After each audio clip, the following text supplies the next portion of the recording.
wal jamaah lah yang menjayakan Islam. Selain itu, ya, nggak pernah ada sejarahnya menjayakan Islam. Nah, jadi mari kata Nabi, khairul ummati qarni summa yalunahum summa yalunahum. Jadi sebaik-baik umat adalah zamanku, kata Nabi, sahabat ya. Kemudian sesudah itu tabiin, kemudian sesudah itu. Inilah yang biasa disebut dengan era salaf. Era salaf itu ditulis ya 2 kali di Al-Quran. Ya. PR silakan cari ayat salaf ya. 2 kali di ayat Al-Quran. Artinya era salaf itu era permulaan, era pendahuluan, mula-mula bagaimana Al-Quran As-Sunnah diaplikasikan, diamalkan. Nah, setelah itu ya, era salaf ini biasa juga disebut dengan paham sunnah wal jamaah.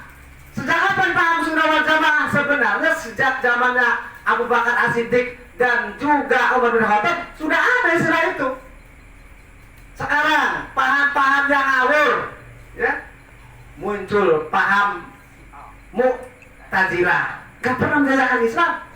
Paham sih ada sejarah Islam menjalankan Islam.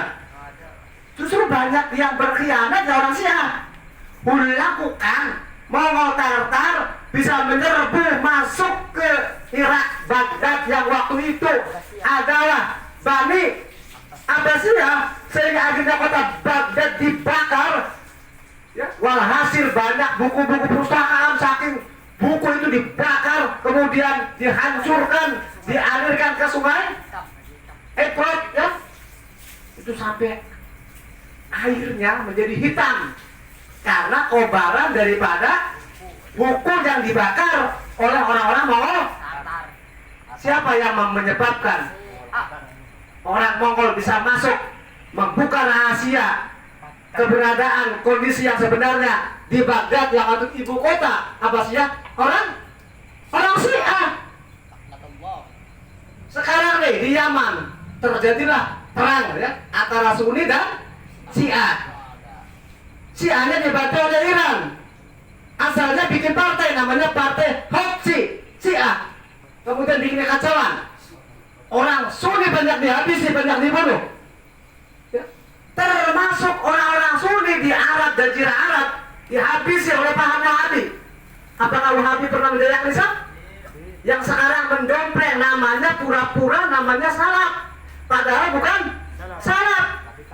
Mereka menghabisi ya orang-orang yang mengharapkan wasilah.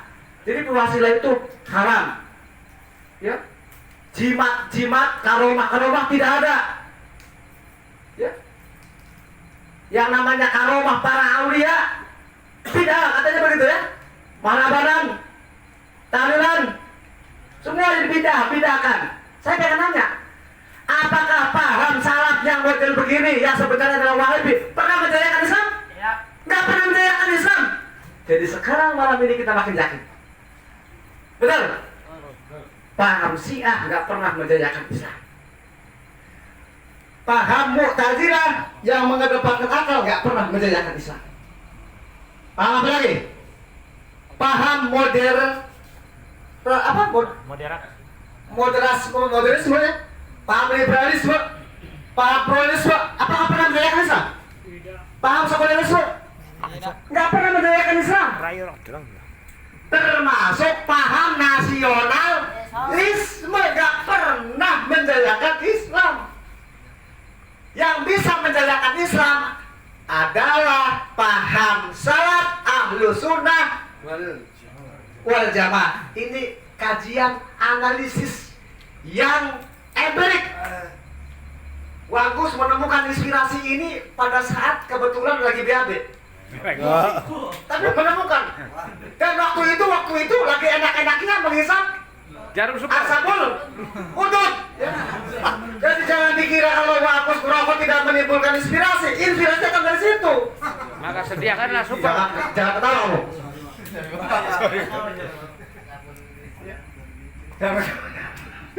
Tapi yang sudah tidak merokok, saya acungi jempol. Lanjutkan.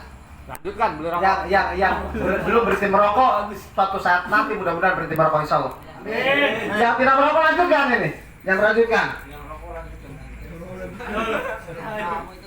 Jadi malam ini kita makin yakin ya kalau Ahlus Sunnah wal Jamaah ya yang bisa menjayakan Islam.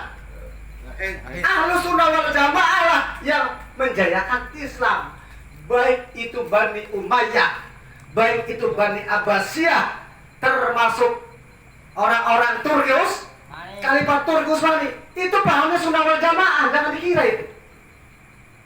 Ya, termasuk ya turunannya, berdirinya Demak, Bintorogung, Cirebon, Banten, dan lain sebagainya kerajaan Islam, itu pasti pahamnya Sunnah wal Jamaah. Apa sunnah? Jalan. Sunnah itu jalan yang diprogram. Jamaah apa? Jamaah itu sudah mengikuti jalannya Nabi, kemudian harus berjalan. Nggak bisa sendiri-sendiri. Itulah yang dimaksud dengan sunnah wal jamaah. Yang bagaimana sunnah wal jamaah itu? Yang manakala atiullah wa atiur rasulah wa ulil amri minkum. Manakala ayat 59 An-Nisa yang tadi siang waktu khutbah Jumat kan itu dipraktekkan, yakni membangun sebuah pemerintahan Islam. Jadi kalau misalnya ada sebuah ormas yang digali, yang dikaji, pikir, sementara pemerintahnya tidak pernah diperjuangkan, kira-kira sudah betul belum? Salah. Karena fikih syariat Islam hanya bisa diberlakukan apabila pemerintahannya ada, negaranya ada. Itulah yang dimaksud dengan sunnah wal. Saya pengen nanya, Khalifah Rasyidin itu punya negara enggak? Ya? Kekhalifahan Turki Utsmani punya negara tidak? Fikihnya ada, syariat Islamnya ada, kekuasaannya, negaranya ada. Sekarang orang ribut fikih, wah muncul orang Hizbut Tahrir muncul, inilah fikih saya. Orang NU inilah fikih saya. Orang Muhammadiyah inilah fikih saya. Kalau di hati, apa? Jadi pikir aja sendiri. Kalau di hati kan, kalau diantaranya ada satu hadis yang menjelaskan kalau ngicip pada saat puasa, ngicipi masakan dibolehkan. Ya itulah. Ada yang lainnya, oh nggak boleh. Dan sebagainya, ributnya ribut pikir, tapi negaranya nggak pernah dipikirkan.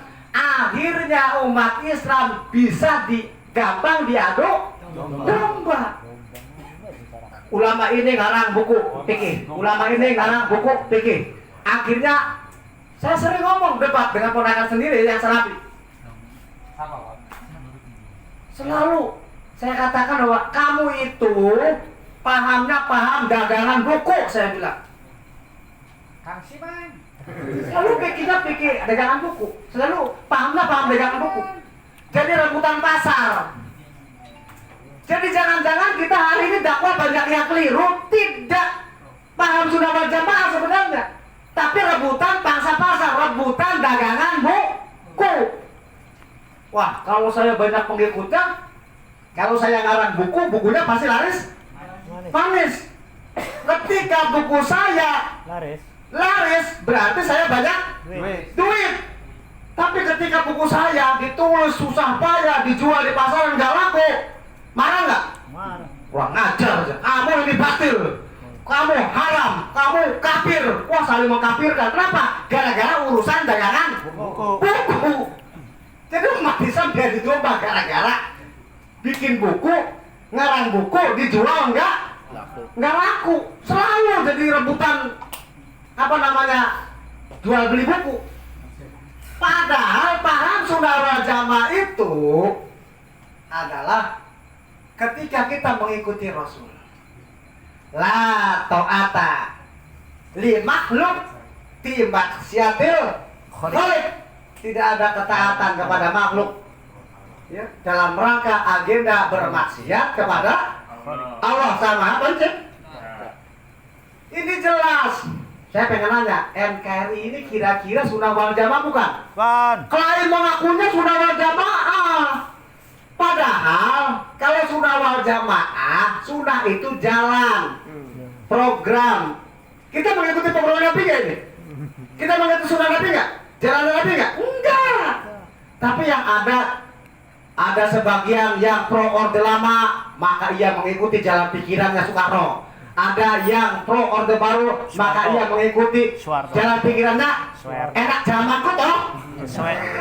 Soeharto. Order kan Wahab saya mah. Jadi Allah. Wahab. Kita kan makin cerdas, kita makin paham. Sunnah wal jamaah itu manakala jamaah mengikuti sunnahnya Nabi. Sunnah dalam hal apa? Sunnah dalam hal ibadah mahdoh dan ibadah goyru mahdoh. Mahdoh yang sudah terikat aturan mainnya kepada Allah, mengabdi Allah.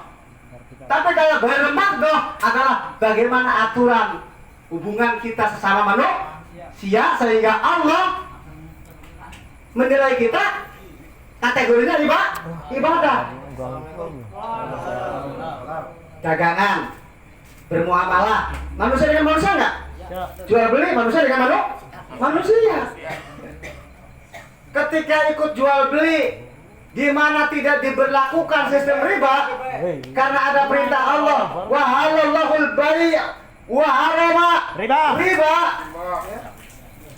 Allah. Maka ini jelas berarti ibadah goyru mahdohnya pun ya selalu mengikuti sunnah.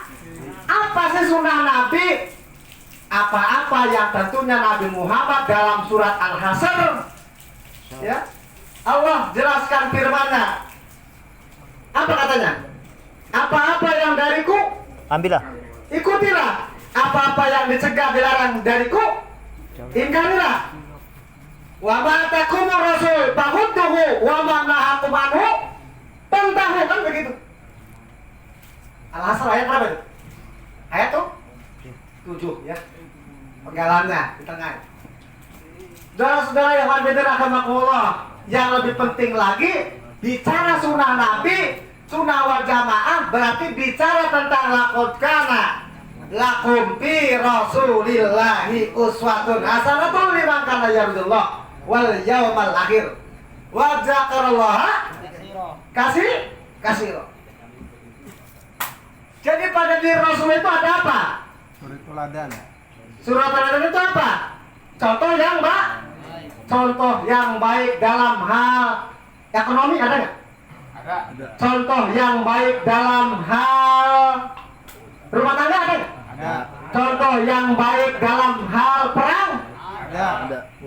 Kalau zaman sebelum Nabi, perang itu nggak nini, nggak kaki-kaki, nggak anak kecil, pasti dibakar, dihabisi. Tapi ketika zaman Nabi, perang diatur nggak?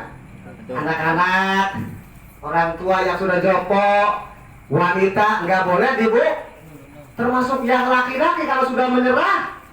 No, kita bisa lihat tuh bagaimana sunnah yang diajarkan Nabi lewat sahabatnya Sayyidina Ali radhiyallahu anhu. Ketika sudah perang tanding, duel ceritanya ya,